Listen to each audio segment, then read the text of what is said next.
नमस्कार मित्रांनो, 29 ऑगस्ट रोजी जरांगे पाटील मुंबईला जाण्यावरती ठाम आहेत आणि त्यांच्यासोबत मराठा समाजसुद्धा बहुतांशी जाईल. जरांगे पाटलांचा तो विश्वास आहे की पूर्ण महाराष्ट्रातून करोडोच्या संख्येनं मराठा समाज मुंबईला जरांगे पाटलासोबत येईल. या बाबतीमध्ये जरांगे पाटील यांनी काय आवाहन केलं आहे? आंदोलन कर, मुंबईत आंदोलन कर, दिल्लीत कर, कुठेही कर, मात्र नियमात त्याला कोण अडवले?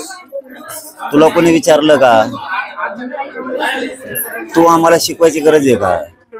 लोकशाही, संविधान, कायदा तू शिकवायची गरज नाही आम्हाला.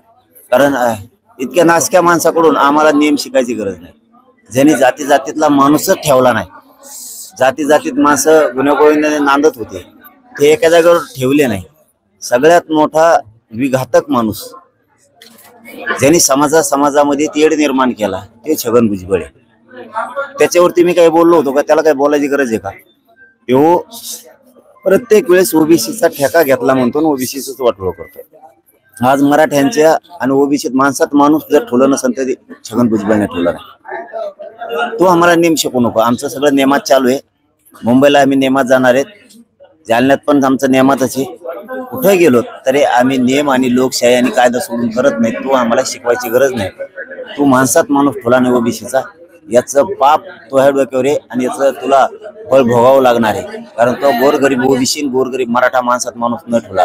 कारण तुझ्या राजकीय स्वार्थासाठी तो ओबीसीत मराठ्यात वाद लावल्याचं काम ओबीसीचा मराठ्याचा खरा शत्रू असेल तर ते छगन भुजबळ.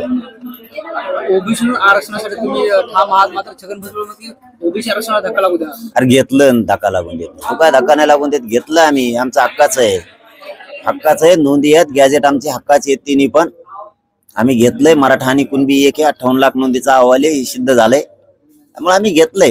तू उगाच शाणार आहे, आणखीन बी शाना हो. पागल सारखं करू नको. तुला मंत्रिपद मिळालंय ना, गप तुकडे मोडून खाय. तू आता तू भोकायचं काम करू नको. तुझ्यामुळं देवेंद्र फडणवीस पुन्हा अडचणीत येईल आणि तिन्ही पक्षाची सत्ता तुझ्या एकट्यामुळे पुन्हा अडचणीत येईल. तू आपलं नीट राह, दुसऱ्याला शिकवू नको. तुझं भागलंय आता, तू त्या पद्धतीने चालू दे. ओबीसी समाजामध्ये घुसण्याचा प्रयत्न केला तर ते आम्ही सहन करणार नाही असा इशारा छगन भुजबळ. आता त्याला काही डोकं आहे का नाही? कशाला मंत्री केले त्याला अजितदादांनी? काही कळतच नाही. अरे मराठ्याच्या नोंदी सापडल्या, मराठे ओबीसीत जाणार आहेत. ते बी फडणवीस सरकारनाच न्यावं लागणार आहेत. मराठ्यांना न्यावाच लागणार आहे, कारण आमच्या नोंदी सापडल्या. आमची जर जमीन सापडली 7/12 तुम्ही कसं काय येत नाहीत? त्यामुळे त्याच्या भोकण्याने काहीच होत नाही. छगन भुजबळ म्हणजे संपलेला माणूस आहे. मग संपलेला असताना काय करायचं? राजकीय स्वार्थ कसा साधायचा?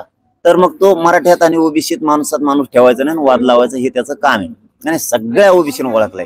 त्यांनी एकदा बोलून दाखवलेलं आहे. त्यांनी स्वतः एकदा की ओबीसी कुठल्या तरी सभा होती, त्याची सभेला लोकच नाही आले आणि नुसते खुर्च्याच मोकळ्या होत्या. तेव्हा मला तुम्हाला येता सुद्धा येत नाही. कारण लोकांनी ओबीसीने ओळखलंय हे मराठ्याचे आणि ओबीसीचे विनाकारण वाद लावतोय, नाराज्या पसरतोय, एकमेकाच्या दुश्मन्या करतोय आणि याचा राजकीय स्वार्थ साधतोय. एकदा मंत्रिपदासाठी ओबीसी म्हणतो आणि एकदा मंत्रिपद मिळालं की ही ते ओबीसीच्या बाजून बोलतच नाही. त्यामुळे ते लोकांच्या लक्षात आलंय ओबीसीच्या.